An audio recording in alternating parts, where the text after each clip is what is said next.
So let's discuss what the first statistical test, real statistical test that we learned to use, what that did for us. The first statistical test that we learned to use was a t-test, right? And we combined that with this idea of hypothesis testing. In other words, a methodology that we would use to understand what it is that we are assuming to be true and what we need to do to prove that that's not true and that something else is true. In other words, starting out with the point that two groups have the same mean. In other words, it's as if they're from the same population, is our starting point. And then we're trying to prove that that would only happen in a small percentage of cases. In other words, very unlikely that that would be true. And we do that because we want to prove that, in fact, those two means are not equal to one another. So it's not much interest. For instance, if I told you that, let's take an example. If I said, let's say, I had two variables. One variable is a categorical variable like BMI. Okay, and I'm going to say within this it's really numerical, but we're going to use it categorically. In other words, we have normal BMI, right? What is that's between 20 and 25, I guess, and we have overweight. I'm going to ignore underweight and obese. I'll just look at the two middle categories, normal and overweight, right? So that's a category. When you look at it that way, instead of numbers, it's a categorical variable, either normal or you're overweight. Two possible values that you can have for that categorical variable. Okay, let's say I wanted to show that blood pressure in a certain population, maybe this might be middle-aged men from the age of 40 to 60, and in New York City that are not diabetic. Right, I'm going to narrow it down.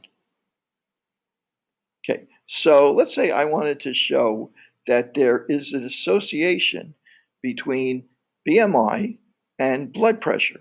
In other words, I want to show that people with a normal BMI have a different blood pressure than people with that are overweight.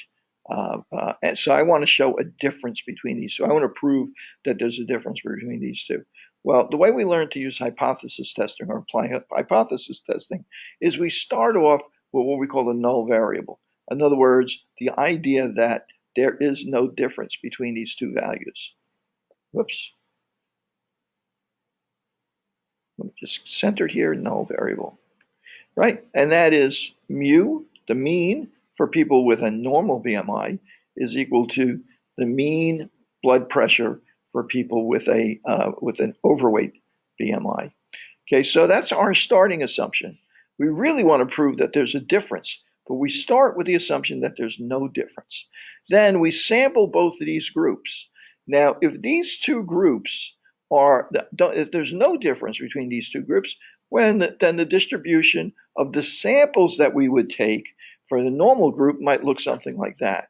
And the distribution for the people who are overweight might look something like that, so that the means for the two groups are the same. That's our starting point. That's our null hypothesis. However, in reality, you would think that probably people that are overweight probably have higher blood pressure on average, not everybody, but on average, than people that have a normal BMI. So really, in that case, what we would expect to see is that the blood pressure for people who have a normal weight might look like that, and the blood pressures and samples, repeated samples from the sample of people that are overweight, their distribution might look something like that.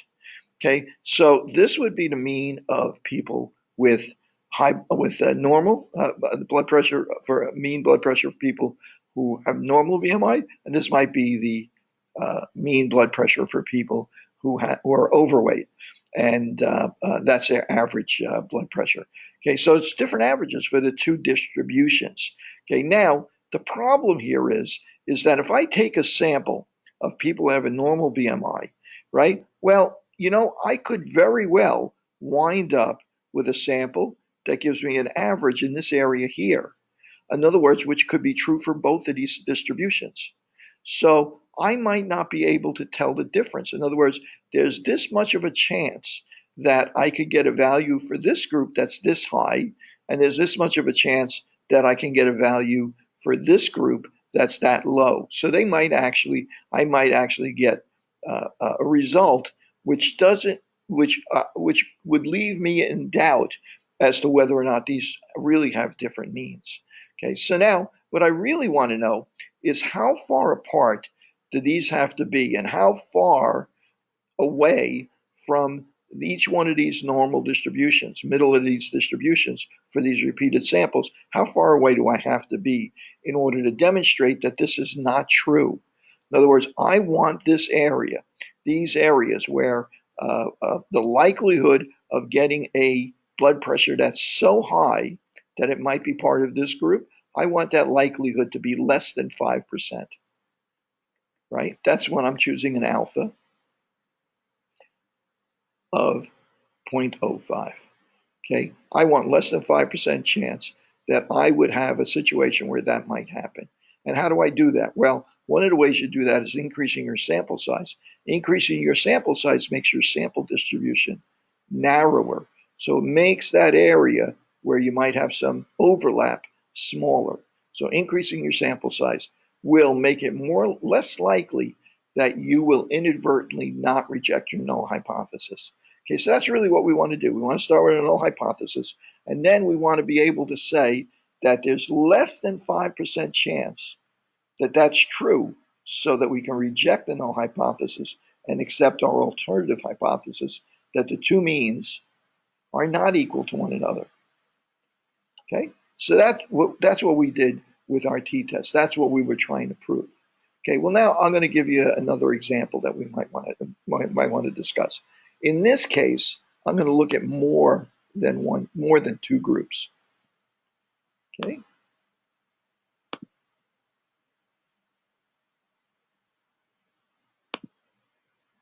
I see that there's a question or two. I'll get to it shortly.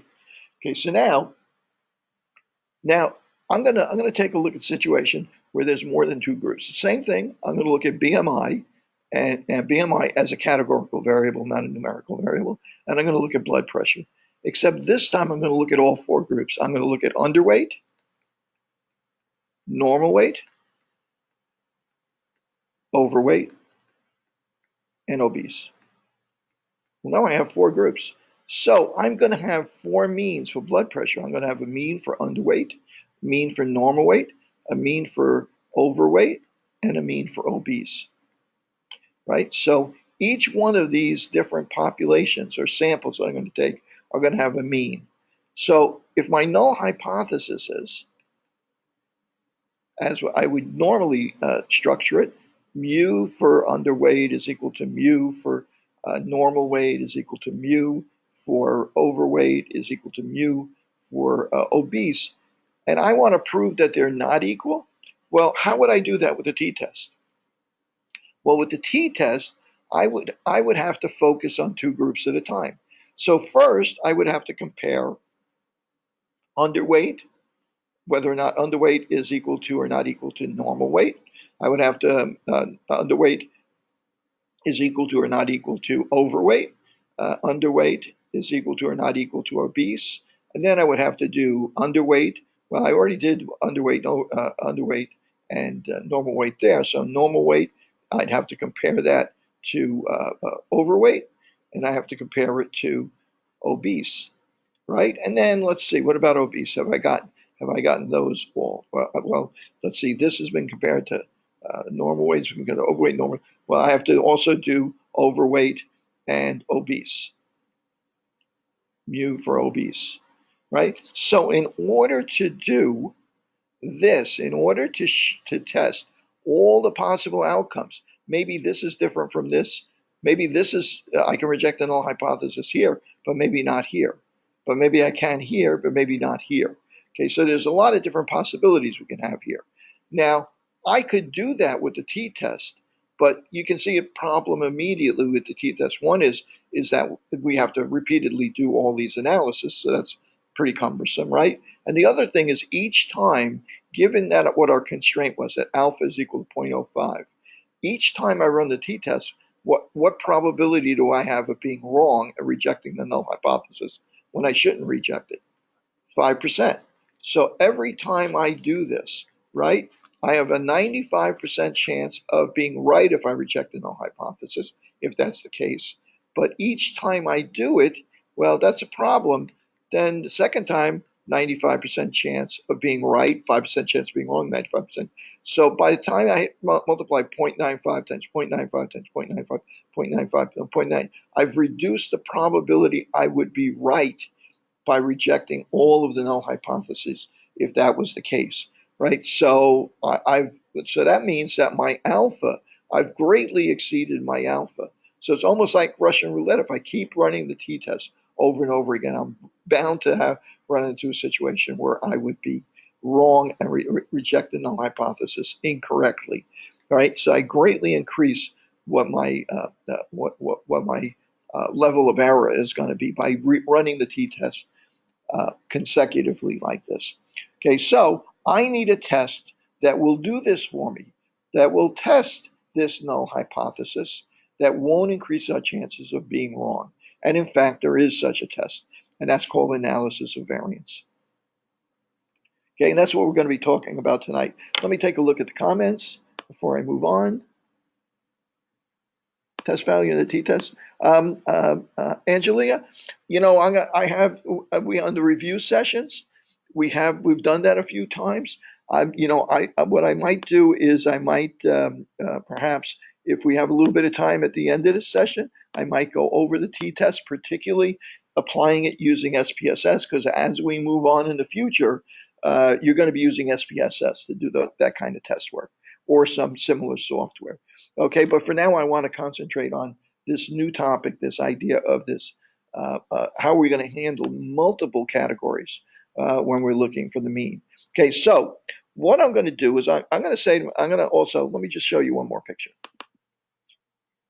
Let me just draw one more sketch. And then I'm going to ask you to open Blackboard because there's a video on Blackboard that I want you guys to play.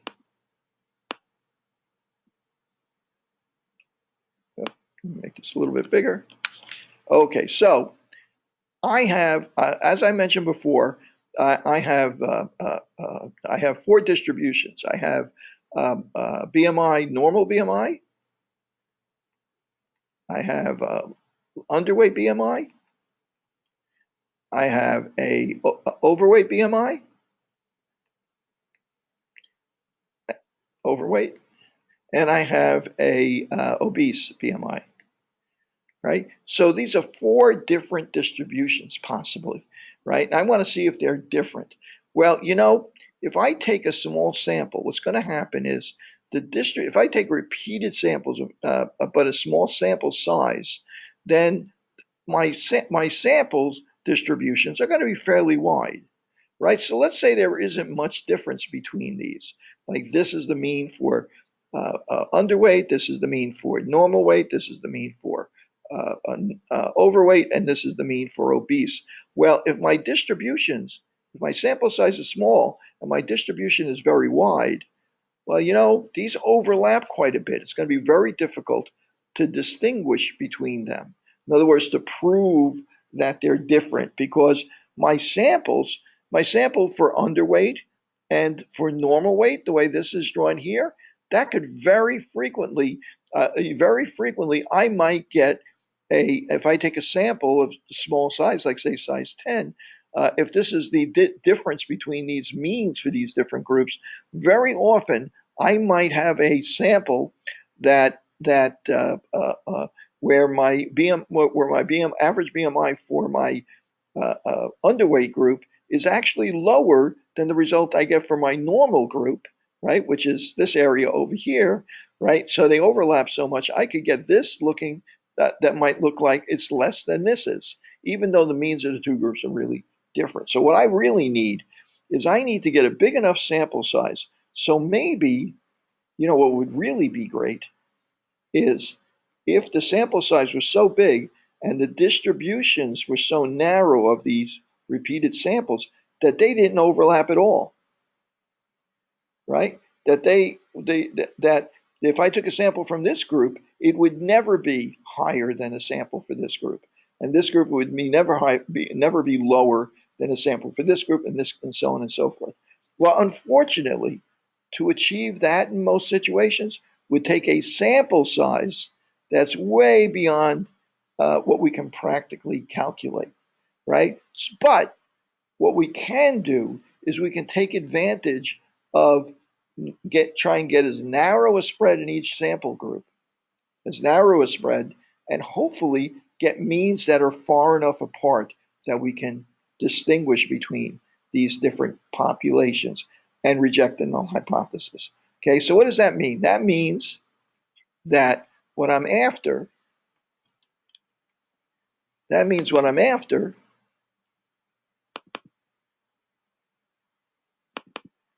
Okay, there we go.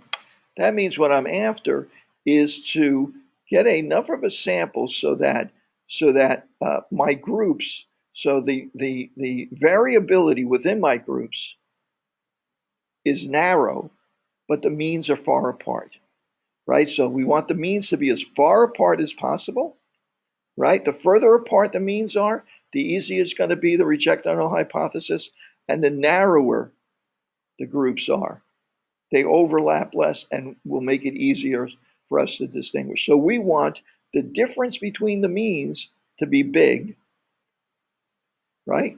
Mu versus mu2 and so on and so forth. We want that distance between them to be big. In other words, the variability between the means themselves to be very large, but we want the variability within the groups to be very narrow.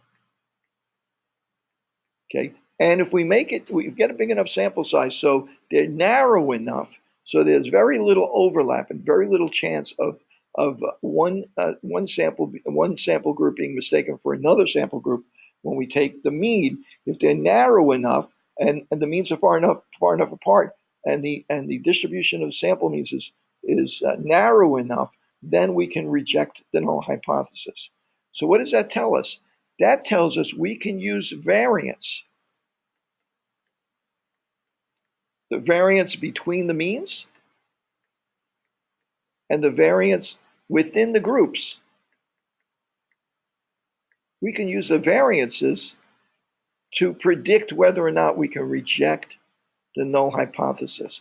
In other words, we can use variance to demonstrate a difference in the means. So this idea, this word, ANOVA, it stands for analysis of variance, right? However, what you're really using it for is to find the difference between the means, right? In other words, to be able to reject that null hypothesis. So even though you're working with variabilities, the real key here is that you're using it to examine the relationship between the means. It's really doing the same work as the t-test is doing, except in our case, it will also allow us to compare many groups at the same time without increasing our chances of being wrong.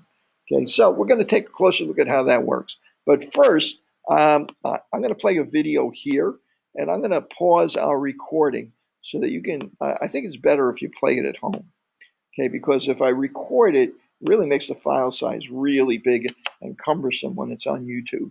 So what I'm going to do is I'm going to go to session 10. I'm going to stop numbering the sessions, I think, because I changed the order a little bit from what it is on Blackboard. I'll just put the dates down and maybe the topics to make it a little clearer. So I'm going to go to our session 10. You notice I also call it session 9 there. Okay, so I'm going to go there. And if you go down here, there's a lecture for analysis of variance. But before we take a look at that, I want to go down here to this lab session. I have 3 videos there. And what I'd like to do is I would like to take it's roughly about 10 minutes long, 15 minutes long.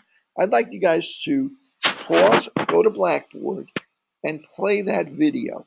And then come back here and we'll continue in the next step. Okay, I want to discuss that before we move on. Play that first video, this first video with the cherry blossoms. Come back after about 10 or 15 minutes, right after you've watched that video. We'll have a little bit of a discussion about it, and then we'll move on to the next video, okay, which does the actual calculation of the analysis of variance. Okay, and I'm going to do that because for a couple of reasons. One is because it's been recorded without any errors, so that I don't have to stumble around. It's a little bit tedious to do the calculation in Excel because there's so many small calculations involved. So there won't be any errors there. And also there's some graphics in here that I think that'll help us understand it a bit more. Okay, so let's do that. Let's pause now on our recording, and we're going to take a look at that cherry blossom video, the first one, and come back in at 6:10. Okay, we do that first. Okay, I've resumed recording again. Okay, so did you guys get the general idea of how that I made that analogy about the cherry trees and the middle of the distribution, represented by trees? If it's far enough apart, then you can have a lot of spread in the actual data itself, the leaves representing the data. Okay, so that ratio, how far apart are the means on top, and how much variability is there inside the groups on the bottom? That ratio gives us a number that's bigger when the means are far apart, and bigger also when the variability at the groups is smaller, when they're tighter groups, right? So both of those things contribute to making that's F score, that analysis of variance statistics, making that number a bigger number. And the bigger the number is, the less likely that those means that you've calculated in your statistics, those means that you've gotten from your sample, that those means represent means in a population that are the same. In other words, more likely that they're different means. Okay, and you're proving that because they're far enough apart and they're tight enough for you to be able to distinguish them as not being the same. Okay, so what would be a null hypothesis that we would work with here? Well, a null hypothesis typically, and we're going to be writing this down in a moment, but I just want to preview it for you. Our null hypothesis is that, for instance, when we looked at the BMI cases, that mu1, I won't bother you with the cases again, mu1, mu for group 1 is equal to mu for group 2 is equal to mu for group 3 is equal to mu for group 4. Well, if the means are far enough apart and there's little enough variability in between, and that F number is big enough, we can reject that null hypothesis. The only problem is now we rejected that null hypothesis, but think about that. Does that mean all of the means are different from one another? Not necessarily, right? We could have two means that are close together and we can't distinguish, and two others or three others that are easy to distinguish. So all that means is that at least two of those means are not the same. Okay, doesn't mean that, in other words, you would not write mu1 does not equal mu2, does not equal mu3, does not equal mu4 when you reject a null hypothesis, because we haven't proven that they're all different. That's going to come later. This test right now just demonstrates with a certain level of probability, in most cases 5% is what we're aiming for, certain level of probability that we would not be wrong to say that at least two of those groups are not equal to one another. Okay, so that's really what we're after. So now we're going to play a second video. This second video is actually the calculation of the variances, the variability between the means themselves and within each group. Now there's going to be three groups here. And in the video, you're going to see that we calculate that F statistic, that F, right, using Excel. So we have three groups, and each group has a sample size of 5.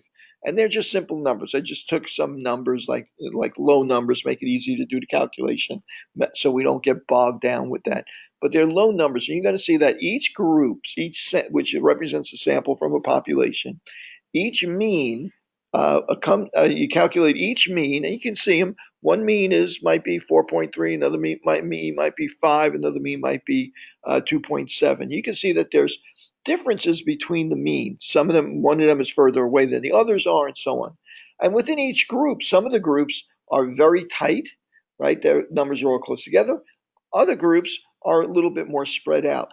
So in this video, we actually calculate the variability between the means and within the groups, and actually set up that equation that gives us that F value, right, for analysis of variance. And how do we do this? Well, we do it just the way we started the semester. We do it by calculating the difference between each mean and the member in each group, right? In other words, we find the difference of the means. Then we square that. And then we add up all the squared values. And that gives us the sum of squares. And then we divide that by the degrees of freedom, which gives us the variance, and so on. So we do exactly the same thing here in order to calculate variability.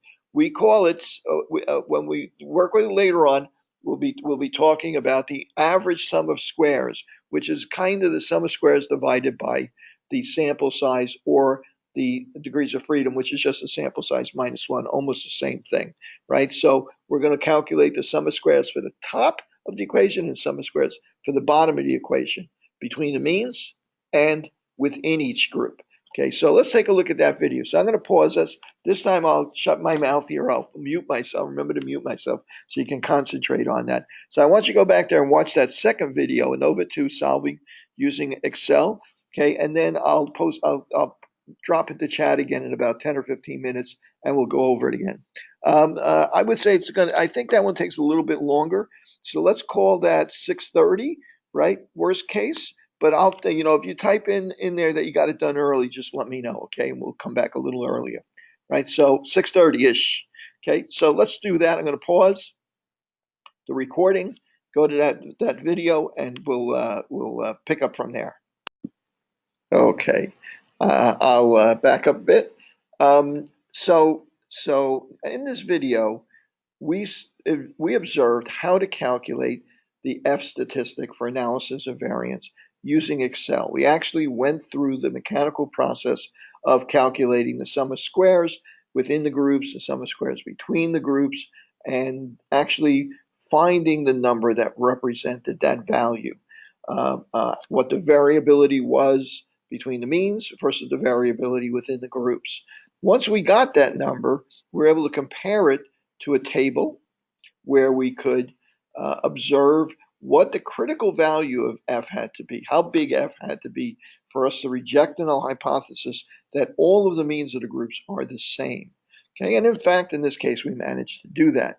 Now, you're never going to have to do this again using Excel. Unless you're really unfortunate in the future and have no access to other software.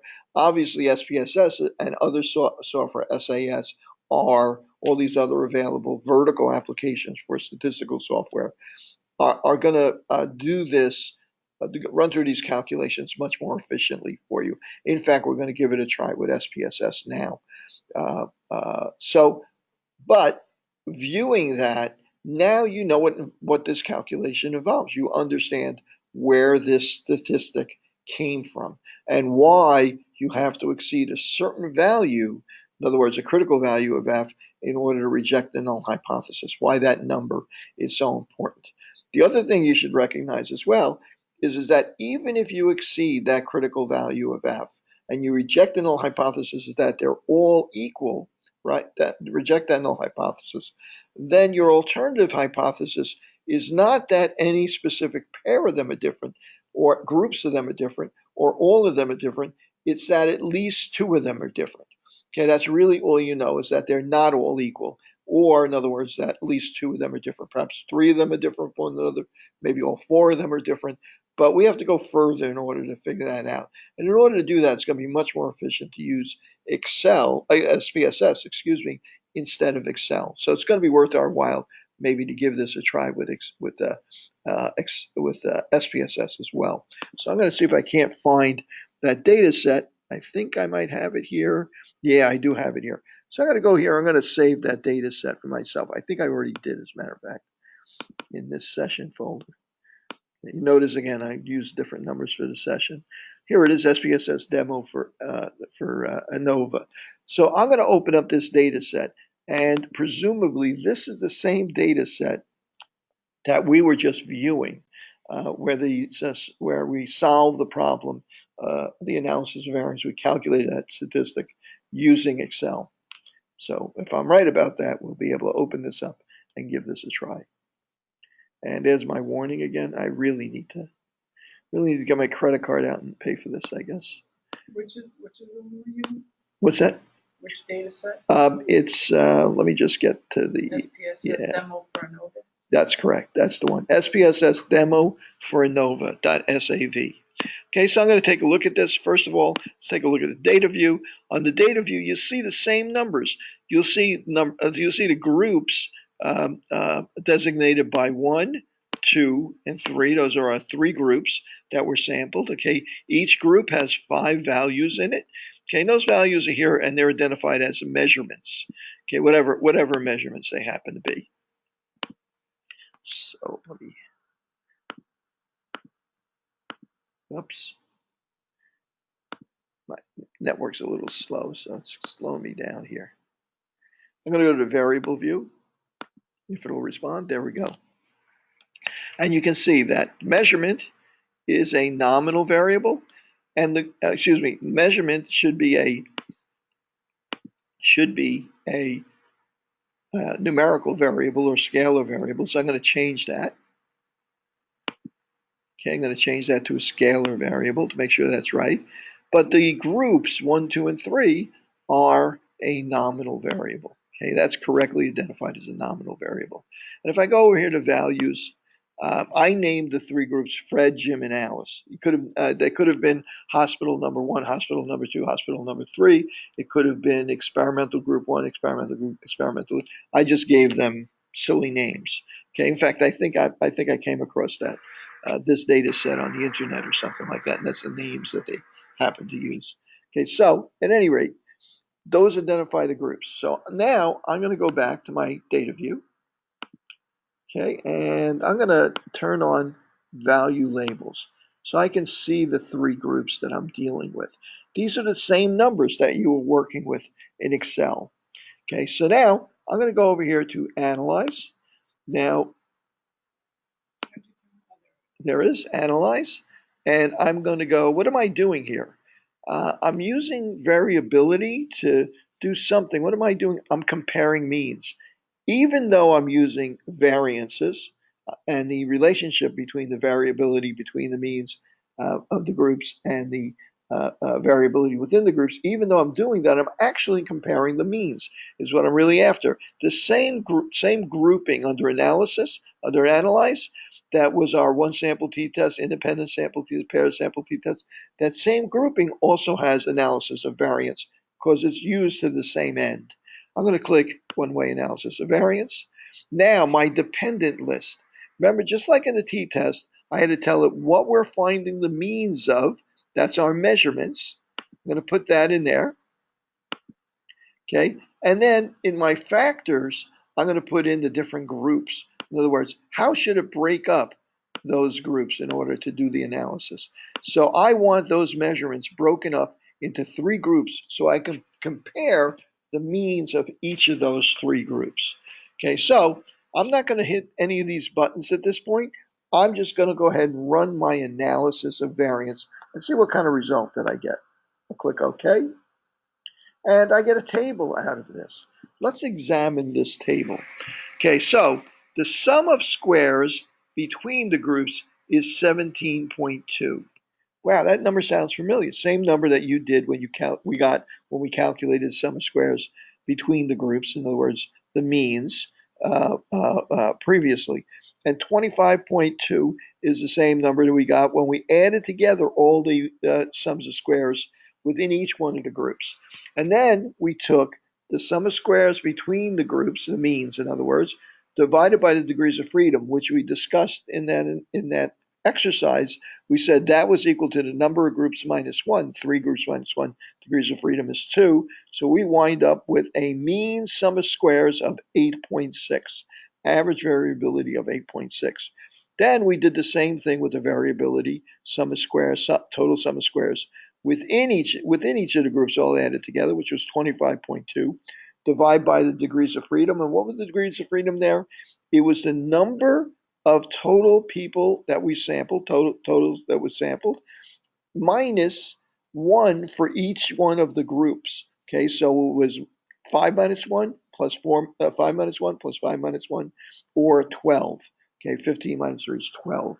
So we took that 25.5, the total sum of squares for the three groups, divided by 12, and that's our average sum of squares, our mean sum of squares within the groups.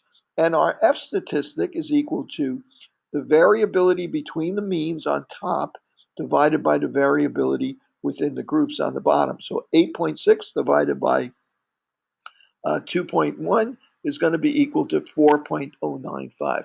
That's the same number we just calculated with a lot less drama and chance of getting wrong. So now our next step would have been to go to that table, that table for the analysis of variance, where we would have picked out that a specific table for 5% alpha is equal to 5%. That table we would have picked out, we use the rows across the top for the number of groups, degrees of freedom, number of groups minus one, so we would have picked out two. And on the columns, on the side, on the rows, we would have picked out the degrees of freedom within the groups, which would have been 12. So we've gone to second column and the 12th column and the 12th row across to identify which number that we would need to exceed. And of course, as we got further to the right, as we got further down, as these sample sizes were bigger, then you would find that our critical value of F is going to be different than it is for this particular case. Okay, so we could do that, but with Excel has that table built into it. So instead of forcing us to go to the table, SPSS actually calculates for us what the actual p-value or significance. You see the notation or see it being discussed in different ways. One way is to call it the significance, right? Statistical significance. Another way is to call it the p-value, to referencing that this is the probability that we would get such an extreme value here if there was no difference between the means. So in other words, the probability that there's no difference between the means here, that our null hypothesis is true, is less than 5%. It's only 4.4%. Another way of looking at this is to say that this is the probability we would be wrong if we reject the null hypothesis.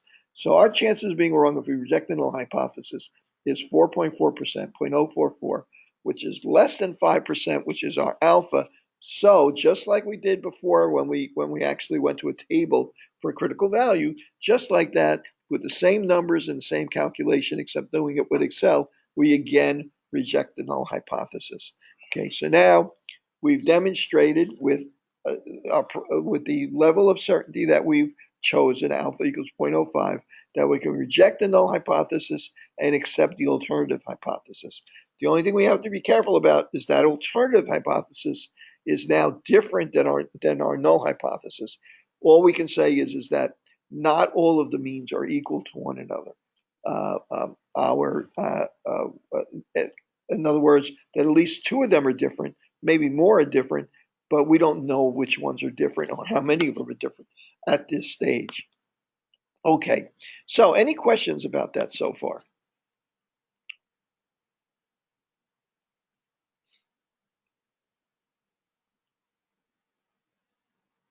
Okay, so far so good. Okay, that's encouraging.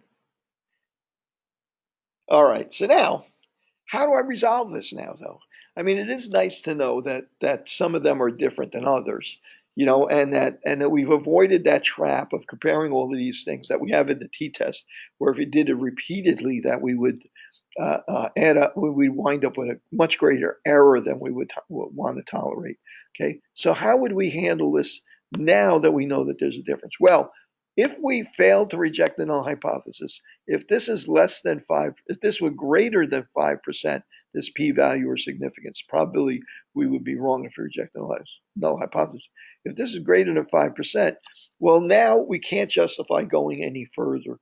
We're done. We failed to reject the null hypothesis. If you're convinced that that you should have been able to reject the null hypothesis, that your alternative hypothesis makes sense, if you're convinced of that, you might go back and try this again with larger sample sizes, or try and examine why you weren't able to demonstrate it, or if it's really even true that you should be able to reject it, right?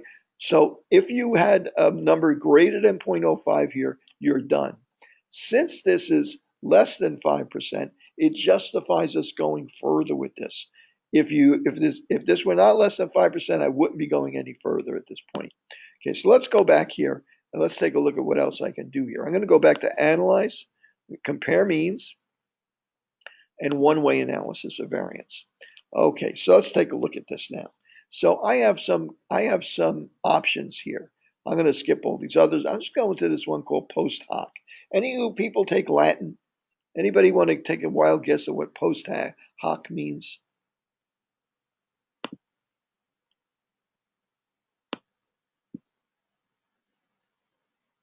Any guesses there? Well, post hoc means post means after, right?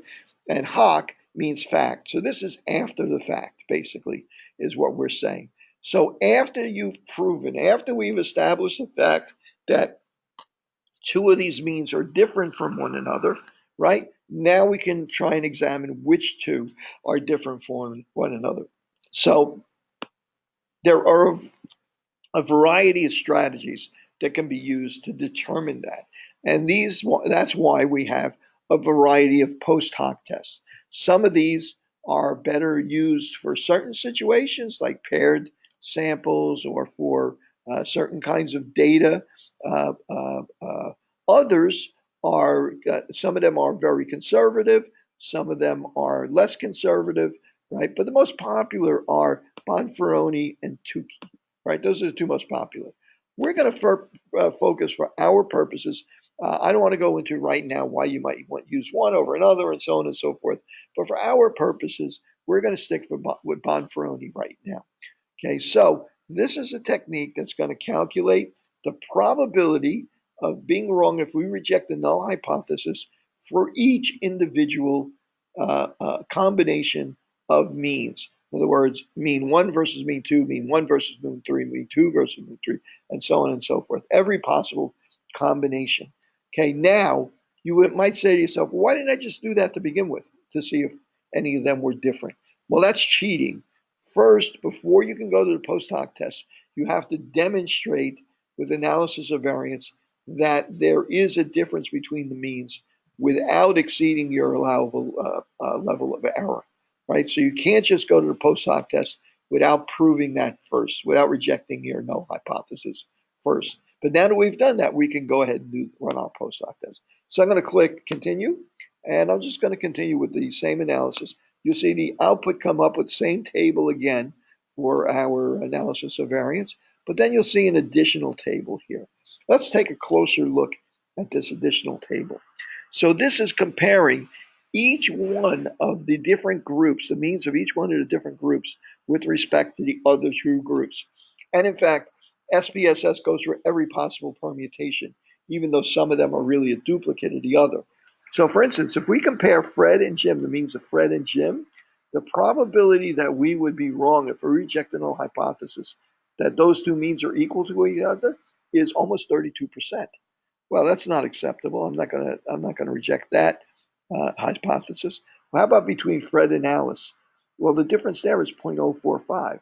Well, we have sufficient evidence to say that the mean for Fred is not equal to the mean for Alice, so we can reject the null hypothesis that these two means are equal and accept the alternative hypothesis.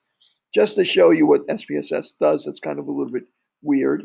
If I go down and compare Alice to Fred, just as I compared Fred to Alice, you would expect the same result. And in fact, you do get the same result. But SPSS does it in both directions, even though the results are going to be the same no matter what you do.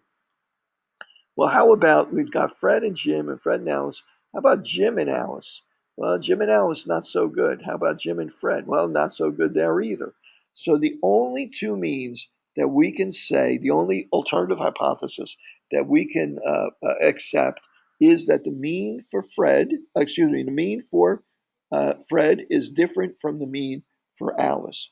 All the other means, we fail to reject the null hypothesis for all the other means. We don't say they're equal. We just say that we fail to reject the null hypothesis. So that's what you're looking for, is this column for instances where this column has a significance or a probability of being wrong if you reject the null hypothesis. of less than 5%. And we see it twice, but those twice are really the same two combinations, Alice and Fred, right? So that's going to happen. Well, the other way you can also look at this is what's the probability that the two means are different from one another? Well, that's the same thing kind of as saying, what's the probability that the difference between the two means is zero, right? Well, you can also look at this from the perspective of a 95% confidence interval for the difference between the two means. So when we compare Fred and Jim, the 95% confidence interval for for the difference between the two of them is -4 to +1. -4 to +1. Well, that 95% confidence interval includes zero, that there's no difference. So I can't say that Fred and Jim are different from one another because zero is within the confidence. I could be 95% confident that I got the right means, but they could be the same. There could be within that range of possibilities be the same. Let me look what happens with Fred and Alice. Well, for Fred and Alice, the upper bound for the confidence interval is -5, and the lower bound is -5, and the upper bound is -0.05. So zero is not between those two.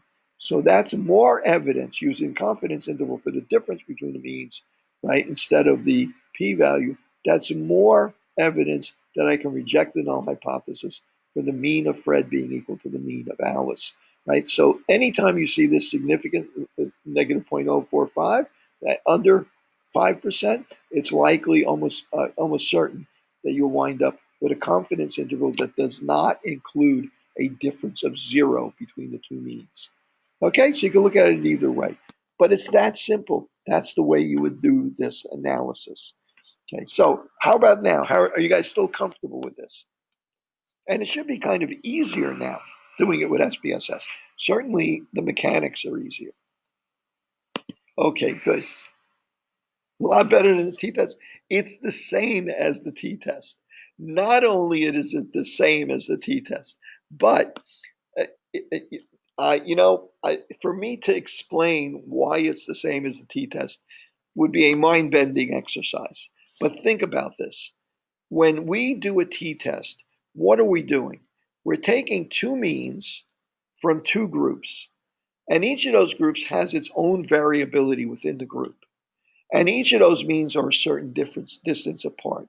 So we're taking the variability of those two groups, and if the variability is small within those groups, then the means can be pretty close together because they're going to give me a small standard error, which I'm going to divide into a big difference between the two means if they're far apart. So the further the means are apart, which is the top of our value for t, and the smaller the number on the bottom of standard error is, the more likely I'm going to get a t that exceeds the critical value.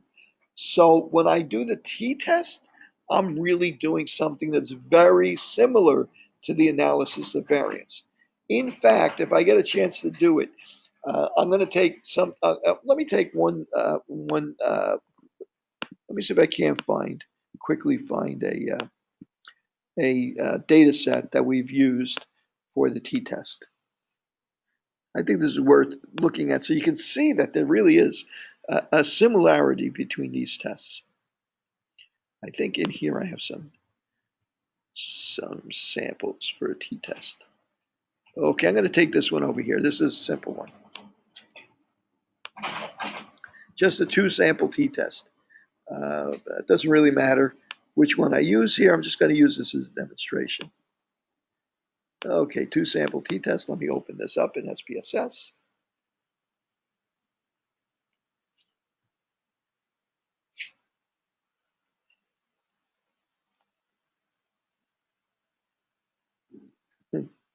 Yeah, SPSS. Yeah, trust me, in the future, you're going to really appreciate SPSS, especially when you get dealing with real big data sets. Okay, I know about that. I don't need to see that again. Okay, do I have that right window?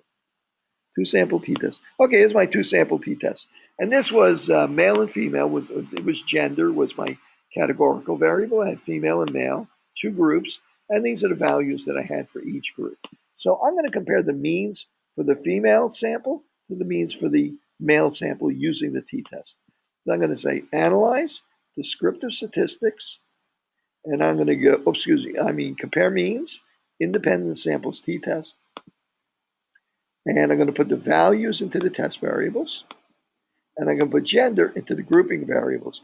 Now I have to put in here which ones I want because it needs to know it's only two of them. I think it's 1 and 2. Hopefully I'm right. Okay, let's see. Okay, and I run my t-test. So here it is. I was right. I got lucky. So female, the average value was 10. For males, the average value was 7.6. The variability was 2.7 and 1.9. I look at my box over here, which is my Levene's test for inequality of variances, because I have to know whether or not the t-test that I'm going to do, whether or not I can assume equal variances, or I need to assume or I need to go to different variances and do a slightly different calculation. So if we're doing it by hand, the general rule that we've used is if that one standard deviation, one variability, is not twice what the other is. Well, this is 2 and 2.7, so one is not quite twice what the other is. So I would say I'm going to assume equal variances. Well, SPSS actually gives us a hand there. There's a line here that you might not be able to see. It's separating this from the t-test to the right. Okay, and this is the Levene's test for equality of variances. And our assumption is that the equal variances are assumed, that the variances are equal, just like any null hypothesis. That's our assumption. And we're only going to go to the bottom, equal variances not assumed. We're only going to cross that out, reject it, and go down to equal variances not assumed if the probability of being wrong, the significance here for Levene's test, the significance here is less than 0.05. Well, since it's not less than 0.05, I stick with the upper row here. And what does the upper row here tell me? It tells me that the t-value is 2.184, and the probability I would be wrong if I reject the null hypothesis is 0.044. In other words, I reject the null hypothesis, and I accept the alternative hypothesis. Well, let me see something here. What if I foolishly said, oh, I think there's 3 groups here or 4 groups here. I forgot that there was 2. I went over here to compare means, and I went to analysis of variance. And instead of running the t-test, I ran analysis of variance. I put the dependence list, I put my values, the thing I'm going to find the means of, and I put in gender, I put in my factors. It doesn't ask me to identify which numbers I'm going to be comparing, which groups I'm going to be comparing, because it's prepared to do many groups. I'm going to click OK, and let's take a look at what the output is for the analysis of variance. Let's see, the output for the analysis of variance, what's the probability of being wrong if we reject the null hypothesis? It's exactly the same. The root, the technique, what you're doing when you do the t-test is very similar, in fact, really the same as what you're doing for analysis of variance. And of course, in this situation, I wouldn't bother with post hoc because there's only 2 means to compare, and I already know that they're different. Okay, so pretty cool, right? That it really comes out with exactly the same result that you would get if you would mistakenly run analysis of variance on a data set with only two values for your categorical variable instead of multiple. Okay, if this had been multiple values for your categorical variable, then you would have followed this up by doing the post hoc test. In this case, it doesn't make sense. Well, I could do it. Why not? Analyze descriptive statistics. Compare means. One-way analysis of variance, and I'll click on post hoc. Really doesn't make any sense to do this, but I'm going to do it anyway. Click OK, because there's only 2 variables. So I'm only going to get a 2x2 table. I think. Oh, I didn't even bother to do it. Warning, tests are not performed for the values because there are fewer than 3 groups. Didn't even bother to do it because it really isn't necessary. You've already demonstrated that the 2 means are different from one another when you did the t-test and when you did the analysis of variance. Okay, only 2 groups. Okay, are you guys, I hope you're comfortable with that, right? So it's now 7:02. Let's take a 10-minute break. When we come back, I'm going to do basically a lecture. Okay, so I'm going to run a PowerPoint, and we'll go through a lecture on analysis of variance, so you get some of the background and assumptions and so on and so forth.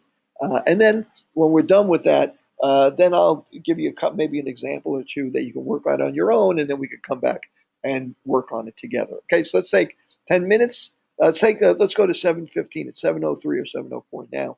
So let's go to 7:15 and we'll come back again. Okay, guys? 7:15. Yep. And I'll mute so you don't have to hear me talking bad about you while you're away.